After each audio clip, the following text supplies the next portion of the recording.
Welcome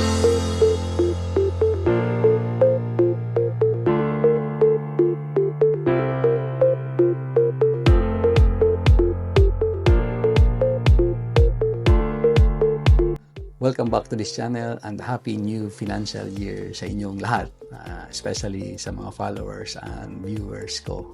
July na naman and busy na naman tayong lahat sa pag-prepare ng ating tax return, pag-book na appointment sa ating mga accountant or maaaring baka kayo mismo ang gumagawa ng inyong tax return sa paghahanap ng mga dokumento at papeles at mga resibo, no, to support our claim. Yun ang ating pag-uusapan ngayon. Meron na pong 10 tip sa inyo sa paggawa ng tax return. Ako si Rom, a licensed financial advisor, an accountant, and at the same time, a tax agent din ako dito sa Australia. Number 1, don't rush to lodge your tax return. Kung maaga ka mag-lodge ng tax return, maaaring hindi pa kumpleto ang impormasyon mo, at maaaring mali ang may submit mo sa ATO. Sabi nga ng ATO dito, you will doubling your chances of being audited or being flagged as incorrect yung tax return mo kung maaga kang magla-launch ng tax return. Especially ngayong July 1, o maaaring first week of July, maaaring hindi kasi kumpleto pa yung informasyon mo. Maaaring wala ka pang interest income mula sa bangko mo, wala ka pang dividends income, maaaring hindi pa final ang iyong report na information ng employer mo sa ATO sa amount ng income na kinita mo sa buong taon. Tip number 2, take care of work from home claims. Alam ko, nag-umpisa nung COVID ito na partially nag-work from home na tayo. Maaaring karamihan sa atin is maraming claims na work from home, na expenses. Ang ginagamit natin ng shortcut method dyan na 67 cents per hour. You need to have like a record sa work from home mo, kung ilang oras ka na nag-work from home during the year. At alam nyo ba na sa 67 cents na yan, included na dyan ang phone, internet, at saka mga stationaries. Kung ginamit mo yan na calculation, hindi ka na mag-claim separately ng phone, internet, at stationary. Tip number 3, include all your income. Being a tax resident sa Australia, lahat ng income dapat natin is dinideclare. Dito man sa Australia, kinita or maaaring sa ibang bansa.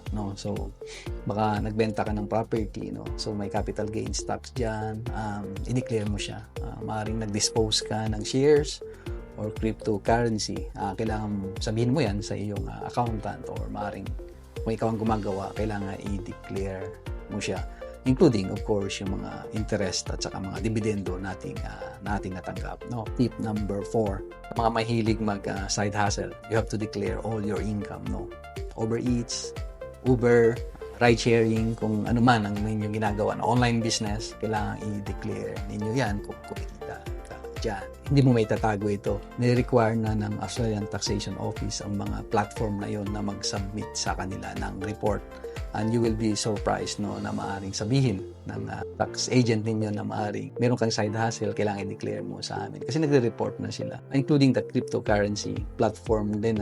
Karamihan ng mga kliyente namin, sinasabi namin sa kanila na nasa-surprise sila na nagbenta ka ng cryptocurrency and nagulat sila bakit na nalaman namin. Kasi nagre-report yung mga platform na yun sa Australian Taxation Office and pinabanggit sa amin yun as a tax agent ng ATO na tanungin kayo kung kumita ba kayo sa transaction na yun. Number 5 natin is you have to understand the golden rules of deductions. Walang i-deduct mo lang, hindi pwede yon. Hindi totoo yung narinig ninyo na mag-claim ka lang ng 300 per item. Hindi rin totoo yun.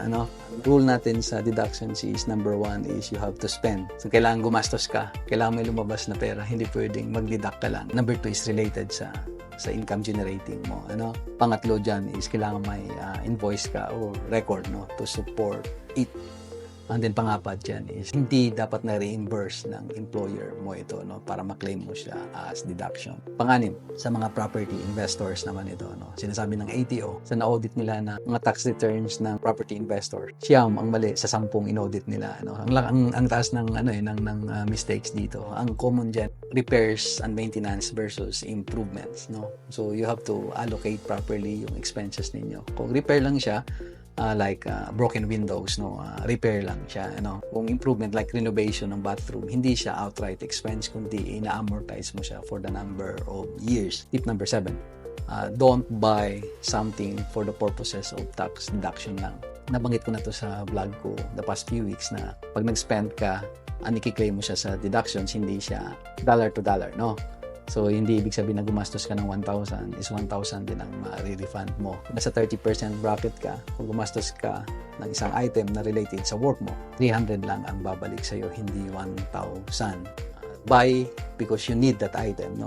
Hindi ka bibili dahil makiklaim mo siya as deductions. Baka mas makakatipid ka pa kung hindi mo bilhin yung item na yun, especially kung hindi mo naman siya kailangan. At tip number 8, you have to watch out for Medicare levy and Medicare levy surcharge. Yung mga single dyan na kumikita ng 93,000, no, liable na kayo sa, above, no, liable na kayo sa Medicare levy surcharge. O kung pamilya man na kumikita ng 186,000 and above, no, maaaring 1% to 1.5% on top of our Medicare levy, liable na kayo sa Medicare levy surcharge kung wala kayong private health insurance. So, make sure na kumuha kayo ng private health insurance.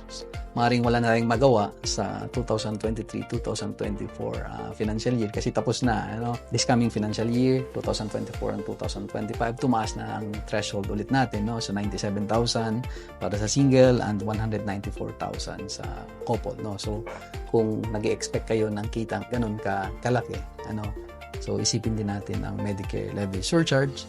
Maraming mas better ka pa kung kumuha ng private health insurance kaysa bayad sa ATO ng surcharge. Now, number 9 is know what ATO is watching. Every year, nagbibigay ang ATO ng focus sa kanilang audit. Ini-inform tayo o ini-inform kaming mga accountant and tax agent kung ano ang tututukan nila ngayong tax season, no? So meron silang tatlong naka-focus. Ang focus ng audit ngayon, no, nangunguna dyan is yung work from home. So make sure na correct ang inyong ilalagay na expenses. Pangalawa dyan, tututukan ng ATO yung mga property investors, yung repairs at saka improvements, kailangan tama ang ginawa ninyo, and then yung pangatlo nilang tututukan ninyong mga income sa side hustle, no? So maraming data ang matatanggap ng ATO ngayon sa mga online, no, na platform like Uber, Uber Eats, Didi, no. So yun yung mga Airtasker, na rin sila, magsasubmit na rin sila ng report sa ATO ngayon. Andon through data matching, yun ang titingnan ngayon ng ATO kung nilagay mo ba talaga siya sa tax return mo. And then yung pang-10 natin is na tip is avoid scam.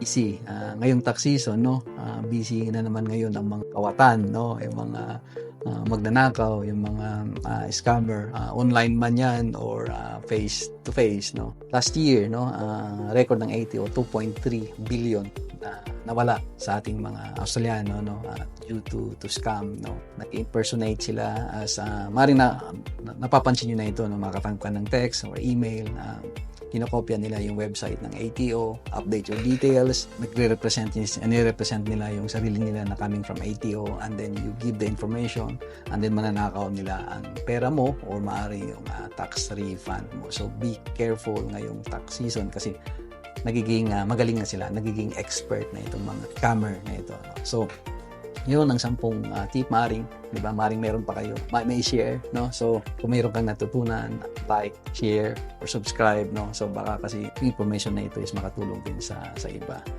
Until next week, thank you.